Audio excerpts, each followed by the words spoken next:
Hola a todos, soy Jorge Yuk y bienvenidos al primer programa de El Arca, un podcast sobre narrativa, cultura popular y demás asuntos relacionados que me interesan, de los que solía hablar con mis amigos hasta que el coronavirus nos dejó a todos aislados. Antes de nada, me gustaría dejar clara una cosa. Este programa es de análisis subjetivo y de opinión. No pretendo sentar cátedra ni defender algo como la única verdad, y desde luego no pretendo ofender a nadie. Sobre todo porque el tema del que vamos a hablar en este programa, Star Wars, ha polarizado bastante a la gente en los últimos años y ha encendido un poco los ánimos. Comenzamos.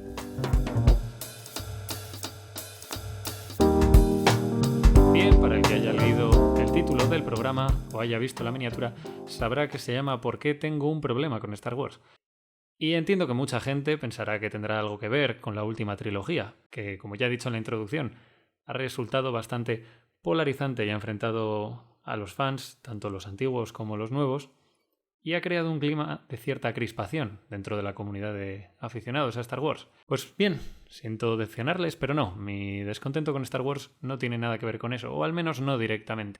Quiero hacer un programa, sobre todo, relacionado con este tema, porque ya ha pasado el tiempo, parece que la fiebre que se ha despertado con esta nueva trilogía ha pasado un poco de largo y los ánimos se han calmado, por lo tanto es más fácil hablar de esto sin que haya tanta crispación que muchas veces, altera un poco el debate. Además, ha habido una época en la que todos sabemos que YouTube y otros podcasts han estado plagados de vídeos y de programas de radio relacionados con Star Wars, y tampoco era cuestión añadir algo más que en ese momento no iba a aportar nada al debate. Me gustaría empezar hablando sobre mi relación con Star Wars. Yo, como buen chico de los 90, me he criado rodeado de Star Wars. Cuando comenzaba a ser un adolescente, empezaron a estrenar aquellas nuevas películas, las calificadas como trilogía de precuelas, y mi padre siempre ha sido un gran aficionado a esta saga. Me he criado viendo las originales, las películas de VHS, antes de que George Lucas se dedicase a modificar cosas y a introducir y a quitar y a cortar digitalmente. Incluso llegué a ver un reestreno de Una Nueva Esperanza, ya con efectos digitales en el cine. Además, soy un gran aficionado a la ciencia ficción y a la fantasía, por lo que era obvio que me iba a enamorar de una saga como esta. Sin embargo, tarde o temprano los problemas llegan, como en cualquier relación. Y sobre todo cuando una saga es tan larga y evoluciona con los años, la gente comienza a llevar una dirección distinta a la de ciertas franquicias. Por lo tanto, mucha gente, suele distanciarse de ideas con las que antes comulgaba o simplemente empieza a ver representadas cosas con las que en un principio no estaría de acuerdo. Lo digo sobre todo por esta nueva trilogía que parece que ha alienado a tantos fans. Y dejar clara una cosa, no es mi caso. No negaré que empecé a sentirme algo a disgusto con Star Wars para el momento en el que se estrenaba esta nueva trilogía, esta última trilogía que podemos llamar trilogía de secuelas. Sin embargo, mi problema era de otra índole, muy distinta a las temáticas políticas que han sido sobre todo en torno a lo que ha girado el debate. En mi caso no. En mi caso tenía que ver mucho más con mi experiencia personal. Y en parte hago este programa para poder, reclamar los motivos de mi desengaño con Star Wars, que curiosamente son algunos que no he visto en ningún otro lado. De forma que pensé que esto podría aportar algo al debate y me gustaría, aportar mi granito de arena a la conversación sobre la cultura en la que vivimos. Como ocurre en muchos casos, el responsable de la alienación de una parte del público siempre suele ser el canon. ¿Qué es el canon?, se preguntarán. Bien, el canon, que es una palabra extraída de los estudios bíblicos, consiste en la recopilación de las cosas o de las fuentes oficiales de una historia o de una narrativa. En el caso de Star Wars, desde la aparición de Disney, que por si no lo saben, después de que comprase los derechos de la franquicia, reestructuró todo lo que era oficial, serían simplemente las películas y todo el material posterior que ellos fueron sacando. Esto es importante porque desde que George Lucas acabó su trilogía, allá en los años 80, la trilogía original, continuaron con su obra un montón de nuevos artistas, tanto en videojuegos como en cómics como en novelas, que aportaron, cambiaron y modificaron el canon con nuevas obras. Esto resulta muy interesante porque pasamos de tener un solo autor, como sería en este caso George Lucas, a tener una miríada de nuevas mentes pensantes que crean diferentes obras y que tienen una diferente aproximación. Pues bien, Si yo en un principio podía sentirme más o menos representado, estar más o menos de acuerdo con las ideas que traía George Lucas, conforme empezamos a añadir nuevos artistas que tienen unos nuevos enfoques e incluso modifican o le dan un nuevo enfoque a eventos del pasado dentro de la historia ficticia, entiéndase, pues claro, resulta mucho más fácil que se produzcan casos de desafección hacia una idea. En este caso, la mía proviene de varias fuentes. En un primer lugar, tendríamos el concepto de la fuerza.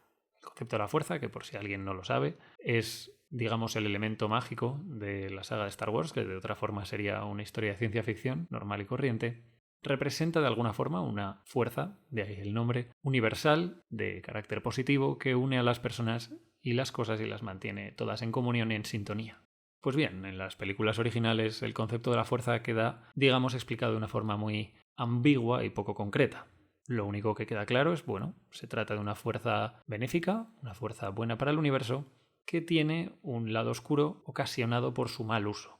Digamos que podría ser una fuerza de unión para influir en las cosas, pero que, dado que los seres humanos pueden relacionarse con esta fuerza, es capaz de ser empleada para el mal, el llamado lado oscuro que utilizarían los antagonistas de la saga. Pues bien, desde que la trilogía original acabó, creo que en el año 86 o 85, por ahí, no estoy muy seguro ahora mismo, pasaron muchos años en los que diferentes artistas crearon nuevas obras bajo el paraguas de lo que se llamó el universo expandido. Una serie de obras con el visto bueno de George Lucas que, digamos, ampliaban un poco el universo de Star Wars. Sin embargo, llegamos al año 99, en el que se estrena La amenaza fantasma, la primera película de la trilogía de precuelas. Me pilló a mí, pues siendo un preadolescente, tendría 11 o 12 años. No, ni eso, tenía 9, de hecho. Y en esas películas aparece un concepto bastante interesante, el concepto del equilibrio de la fuerza. El equilibrio de la fuerza, de alguna forma, sería el hecho natural de la fuerza, según lo que dan a entender en estas películas, repito, porque será importante. De alguna forma sería verlo como un estanque, digamos. Ese estanque tranquilo, con la superficie lisa, sería la fuerza, en armonía. Sin embargo, cuando alguien hace uso del lado oscuro, sería lo mismo que tirar una piedra a ese estanque.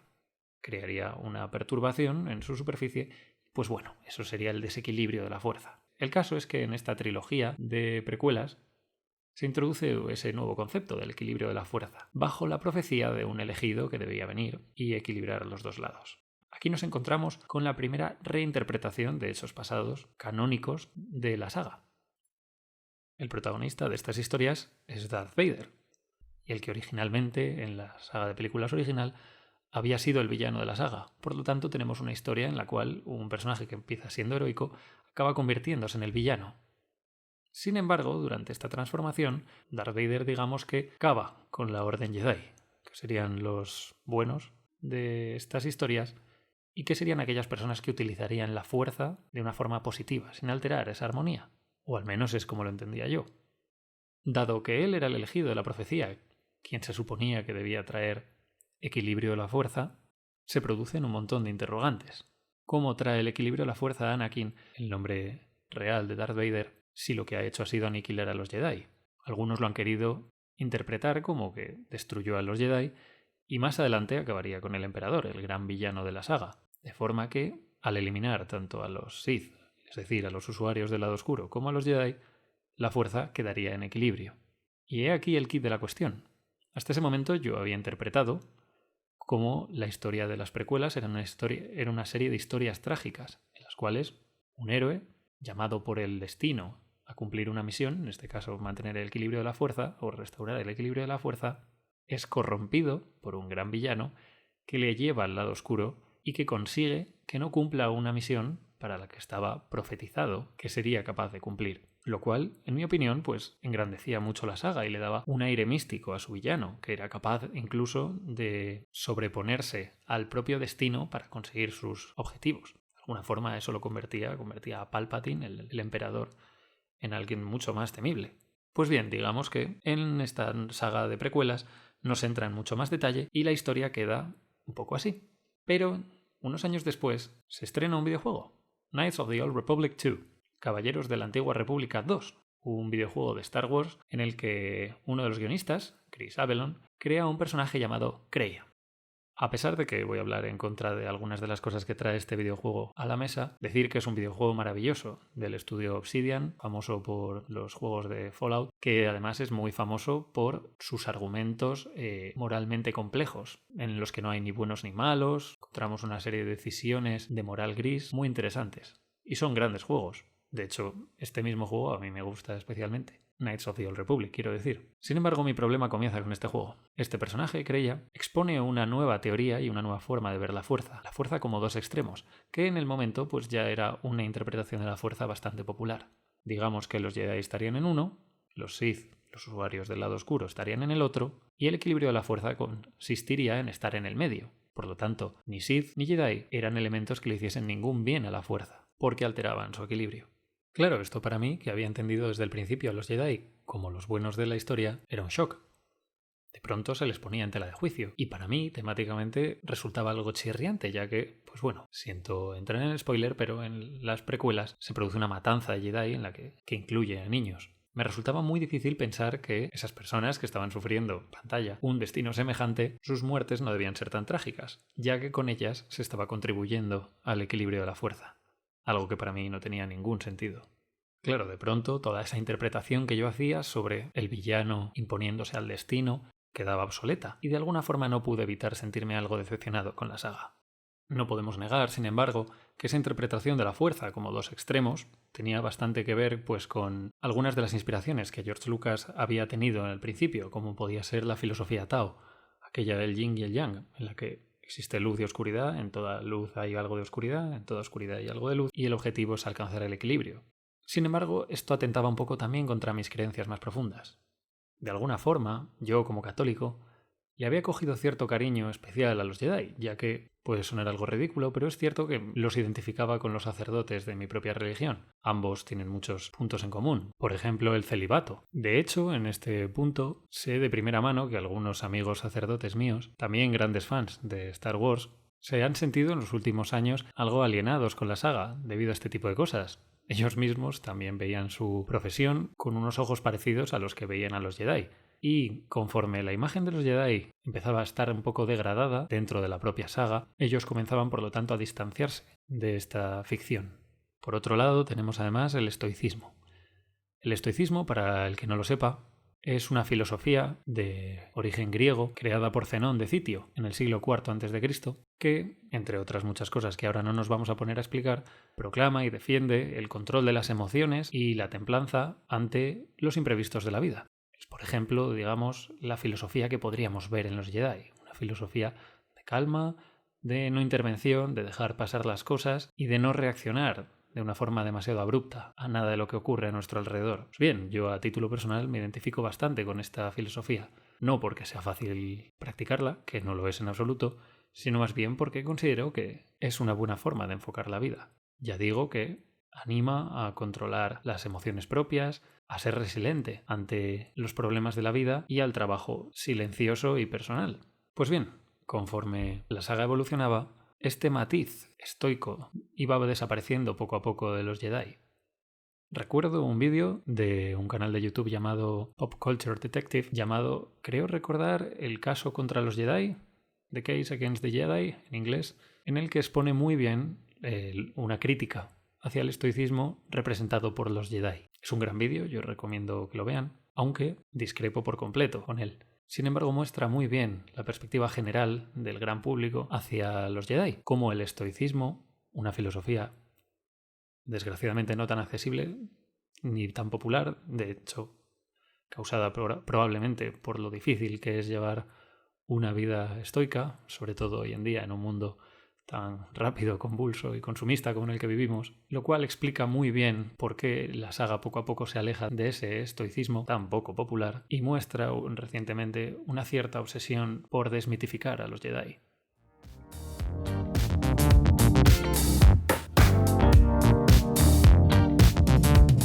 Bien, todas estas cosas afectaron mucho mi relación con Star Wars y a la forma en la que yo entendía la saga y me identificaba con ella. Claro, una vez la saga ha quedado en entredicho, es mucho más fácil empezar a darse cuentas y a ver los errores y las incoherencias que surgen en ella. Aquí entra lo que hablábamos antes de la diferencia entre tener un solo creador a tener muchos. El propio George Lucas una vez comenzó a grabar las precuelas cuando se le preguntaba sobre por qué algunas de las cosas que había manifestado en estas nuevas películas contradecían elementos del universo expandido, reconoció que, si bien había dado el visto bueno para la creación de todas esas obras, no había leído ninguna de las novelas y no estaba muy interesado en lo que tuvieran que decir todos esos artistas a los que él mismo había dado el visto bueno para que añadiesen cosas al canon. Pues bien, esto nos lleva a hace unos años, algo antes de que Disney comprase la saga, cuando aparece un vídeo ensayo del canal Red Letter Media. En él, sus presentadores, en concreto uno llamado Rick Evans, menciona cómo es muy difícil escribir una historia de Star Wars. Miento, esto fue posterior a la compra de Star Wars por Disney.